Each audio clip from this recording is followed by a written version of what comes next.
Pemirsa, fenomena pemerintah daerah ramai-ramai menaikkan pajak bumi dan bangunan atau PBB terjadi di sejumlah daerah di Indonesia.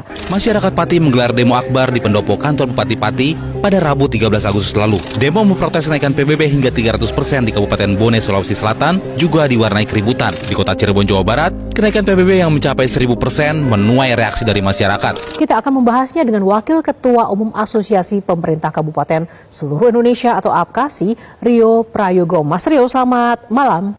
Selamat malam, Yohana. Ya, Mas Rio, bagaimana APKASI melihat fenomena pemerintah daerah yang menaikkan pajak bumi dan juga bangunan yang kemarin juga memicu gejolak? Apakah memang se-urgent itu? Apa urgensinya menurut Anda? Ya, kita tidak bisa mengklaim bahwa semua kepala daerah berpikir yang sama ya. Itu fenomena yang ada di beberapa kabupaten ataupun kota. Nah, kita belum bisa memastikan apakah itu seluruhnya atau tidak. Tapi yang jelas ini ramai-ramai kan hanya di beberapa kota. Ya, kemudian dari semua pajak anggota APKASI sudah mengetahui terkait dengan kebijakan ini atau ini hanya otonomi masing-masing daerah sebagai sebuah organisasi? Apakah ini bisa diketahui bersama? No, ini common sense saja, common sense aja. Tidak perlu diputuskan atau dibicarakan, ini common sense saja. Mereka mengambil inisiatif, bukan keputusan dari APKASI, gitu ya. Nah, ini yang mau saya sampaikan justru. Harusnya kita, kayak di tempat saya, karena melihat situasi ekonomi masyarakat masih cenderung tidak bagus, daya beli juga tidak baik, akhirnya yang kita putuskan sejak tanggal 26 Juni 2025 di tempat saya justru memberikan diskon. Bukan menaikkan, tapi justru memberikan diskon PBB P2 ini. Dari tahun anggaran 1994 sampai 2019 di diskon 50%, Yohana.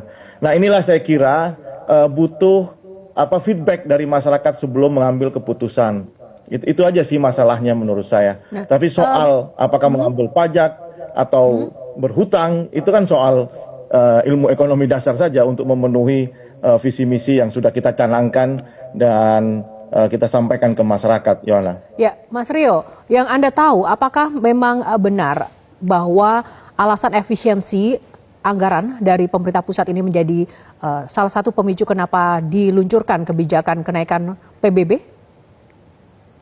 Tidak bisa dikatakan langsung ya menurut saya, karena nyatanya saya juga terdampak efisiensi, tapi Situbondo justru memberikan diskon, gitu ya. Jadi tidak bisa dikatakan demikian. Saya lebih ingin mengatakan bahwa tuntutan dari janji-janji politik pasca pemilu kada kemarin itu yang harus direalisasikan. Sementara fundamen fiskal kita itu kadang memang terasa cukup berat untuk memenuhi semuanya.